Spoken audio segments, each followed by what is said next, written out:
বাংলাদেশ নৌবাহিনী আর আগের মতো কেবল উপকূল রক্ষার বাহিনী নেই, তারা এখন হতে যাচ্ছে একটি পূর্ণাঙ্গ ব্লু ওয়াটার নেভি। আর এই লক্ষ্য পূরণে তারা হাত বাড়িয়েছে ইউরোপের দিকে। ইতালি, ফ্রান্স কিংবা ব্রিটেন থেকে আসছে এমন সব বিধ্বংসী যুদ্ধজাহাজ যার নাম শুনলেই বুক কেঁপে উঠছে দিল্লির নীতি নির্ধারকদের। ভারতের মোদী সরকার এখন রীতিমতো আতঙ্কে, কারণ তাদের পাশেই তৈরি হচ্ছে এক সামরিক পরাশক্তি। কিন্তু কেন এই আতঙ্ক? কি এমন আছে এই ইউরোপীয় যুদ্ধজাহাজে? আজকের ভিডিওতে জানবেন এমন সব তথ্য যা মিডিয়ায় আপনি কখনোই শোনেননি। তাই শেষ পর্যন্ত ভিডিওটি দেখুন, কারণ শেষে লুকিয়ে আছে আসল রহস্য।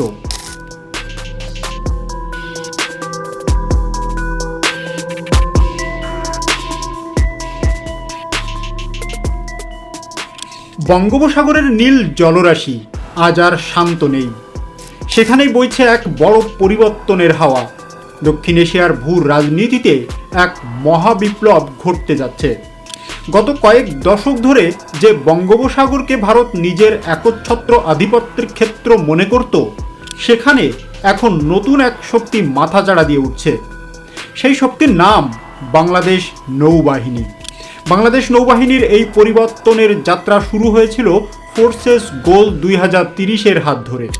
একটি ত্রিমাত্রিক নৌবাহিনী গড়ার লক্ষ্যে বাংলাদেশ ইতোমধ্যে সাবমেরিন বহরে যুক্ত করেছে দুটি মিং ক্লাস সাবমেরিন।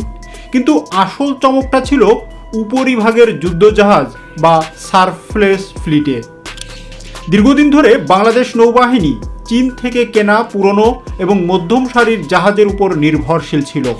কিন্তু আধুনিক যুদ্ধক্ষেত্রে টিকে থাকতে হলে ইউরোপীয় প্রযুক্তির কোনো বিকল্প নেই, এটি বুঝতে পেরেছে বাংলাদেশ সরকার।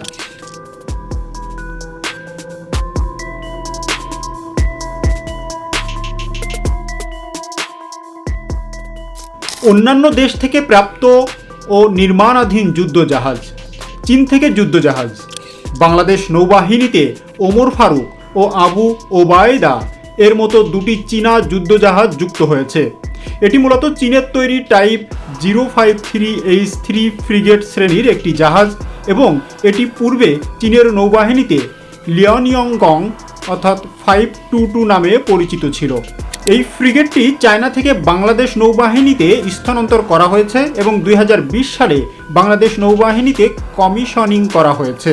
এটি নৌবাহিনীর একটি গুরুত্বপূর্ণ সম্পদ যা বিভিন্ন সামুদ্রিক অপারেশন ও প্রশিক্ষণে ব্যবহৃত হয়।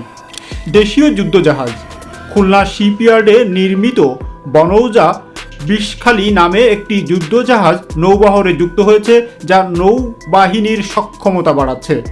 বিষখালী নদীর নামে নামকরণ বনৌজা বিষখালী জাহাজটি 1978 সালে নৌবাহিনীতে কমিশনিং এর পর থেকে সব অপারেশনাল কর্মকাণ্ড সফলতার সঙ্গে অংশগ্রহণ করেছে। দীর্ঘ 36 বছর দেশের জলসীমার সুরক্ষায় নিয়োজিত থাকার পর জাহাজটি 2014 সালে বাংলাদেশ নৌবাহিনী থেকে ডিকমিশন করা হয়। ফ্রাগেট প্রোগ্রাম, বাংলাদেশ তার নৌবাহিনীর জন্য আধুনিক ফ্রাগেট সংগ্রহের জন্য ইউরোপীয় কোম্পানির সাথেও যোগাযোগ করেছে। তবে এই প্রোগ্রামটি বিভিন্ন কারণে, যেমন অর্থায়ন ও ভূ রাজনৈতিক কারণে বিলম্বিত হয়েছে।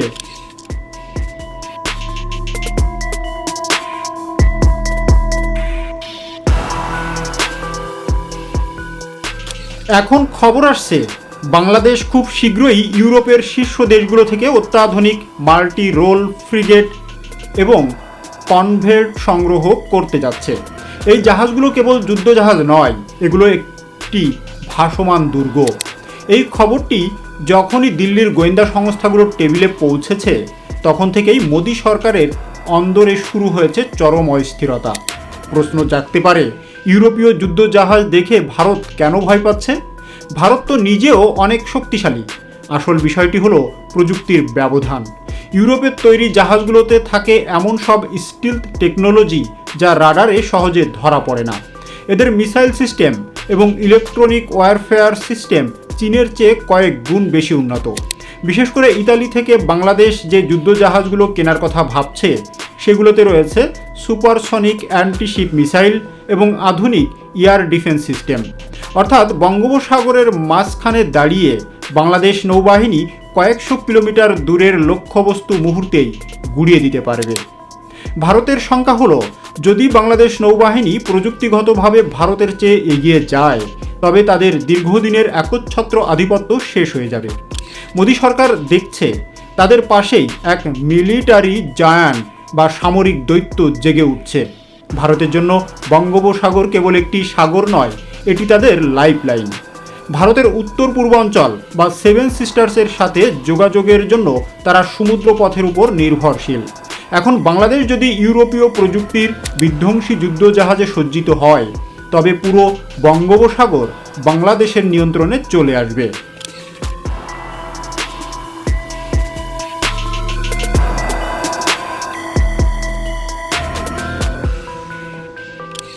দিল্লির সমরবিদরা মনে করছে বাংলাদেশ যদি এই জাহাজগুলো মোতায়েন করে তবে ভারতের নৌবাহিনীর যে কোনো পদক্ষেপের উপর কড়া নজরদারি রাখতে পারবে ঢাকা।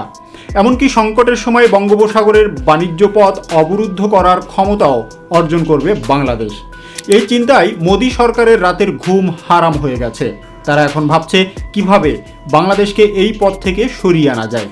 কিন্তু বাংলাদেশ এবার তার সার্বভৌমত্ব ও সামুদ্রিক সীমানা রক্ষায় আপোষহীন। বাংলাদেশের এই পদক্ষেপ কেবল সামরিক নয়, এটি একটি বড় ধরনের রাজনৈতিক চালও বটে। এতদিন মনে করা হতো বাংলাদেশ কেবল চীন বা ভারতের উপর নির্ভরশীল, কিন্তু ইউরোপের দিকে ঝোঁকার মাধ্যমে বাংলাদেশ স্পষ্ট বার্তা দিয়েছে যে তারা কোনো এক দেশের উপর নির্ভরশীল থাকতে চায় না। ইতালি, যুক্তরাজ্য এবং ফ্রান্সের মতো দেশের সাথে প্রতিরক্ষা সম্পর্ক স্থাপন করে বাংলাদেশ বিশ্বমঞ্চে নিজের অবস্থানকে আরও শক্ত করছে। ইউরোপীয় দেশগুলো বাংলাদেশের এই উদীয়মান অর্থনীতিকে গুরুত্ব দিচ্ছে। তারা জানে বঙ্গোপসাগরে বাংলাদেশের অবস্থান কতটা গুরুত্বপূর্ণ, আর এই সখ্যতা ভারতের জন্য বড় দুঃসংবাদ। ভারত চেয়েছিল বাংলাদেশ যেন সবসময় তাদের প্রতিরক্ষা বলয়ের মধ্যে থাকে, কিন্তু ইউরোপীয় যুদ্ধ জাহাজ কেনার এই সিদ্ধান্ত ভারতের সেই আশায় ছাই ঢেলে দিয়েছে। ভারতীয় গণমাধ্যমগুলোতে গত কয়েকদিন ধরে বাংলাদেশের এই সামরিক কেনাকাটা নিয়ে শুরু হয়েছে নানা চুলচেরা বিশ্লেষণ। কোনো সংবাদ মাধ্যম বলছে এটি ভারতের নিরাপত্তার জন্য বড় হুমকি, আবার কেউ বলছে বাংলাদেশ চীনের ইন্ধনে এমনটা করছে। কিন্তু বাস্তবতা হলো বাংলাদেশ এখন আত্মনির্ভরশীল হওয়ার চেষ্টা করছে।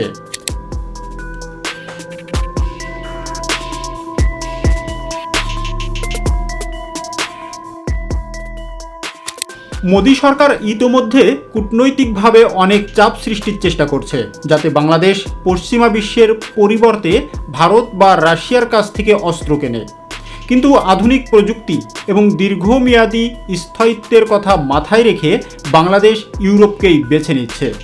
এতে মোদী সরকারের প্রতিবেশী নীতি বড় ধরনের হোঁচট খেয়েছে। তাদের ভয়, একবার যদি বাংলাদেশ এই অত্যাধুনিক জাহাজগুলো হাতে পায় তবে বঙ্গোপসাগরের সমীকরণ চিরতরে বদলে যাবে। পরিশেষে বলা যায়, বাংলাদেশ নৌবাহিনীতে ইউরোপীয় বিধ্বংসী যুদ্ধজাহাজের আগমন কেবল সময়ের ব্যাপার। এটি শুধু বাংলাদেশ নৌবাহিনীর শক্তি বাড়াবে না, বরং পুরো দক্ষিণ এশিয়ায় শক্তির ভারসাম্য রক্ষা করবে। মোদী সরকারের ভিতরে যে আতঙ্ক বিরাজ করছে তা থেকে পরিষ্কার বোঝা যায় বাংলাদেশ এখন আর আগের সেই দুর্বল রাষ্ট্র নেই। বাংলাদেশ তার সীমানা রক্ষা করতে জানে, তার সমুদ্রের সম্পদ রক্ষা করতে জানে। এই নতুন যুদ্ধজাহাজগুলো হবে বাংলাদেশের সার্বভৌমত্বের নতুন প্রতীক। বঙ্গোপসাগরে এখন বাজছে বাংলাদেশের জয়গান, আর এই জয়ের শব্দে কাঁপছে মোদী সরকার। আপনার কি মনে হয়, বাংলাদেশ নৌবাহিনীতে ইউরোপীয় জাহাজ যুক্ত হলে ভারত কি সত্যি চাপের মুখে পড়বে, নাকি এটি সাধারণ একটি সামরিক আধুনিকায়ন? আপনাদের মতামত নিচেই কমেন্টস করে জানাতে ভুলবেন না। আমাদের চ্যানেলটি সাবস্ক্রাইব করুন এবং এই ধরনের আরও গভীর বিশ্লেষণমূলক ভিডিও পাওয়ার জন্য চ্যানেলটি সাবস্ক্রাইব করে পাশে থাকা বেল আইকনটি প্রেস করতে ভুলবেন না। খুব শীঘ্রই দেখা হবে আপডেটেড কোনো বিষয় নিয়ে। ধন্যবাদ।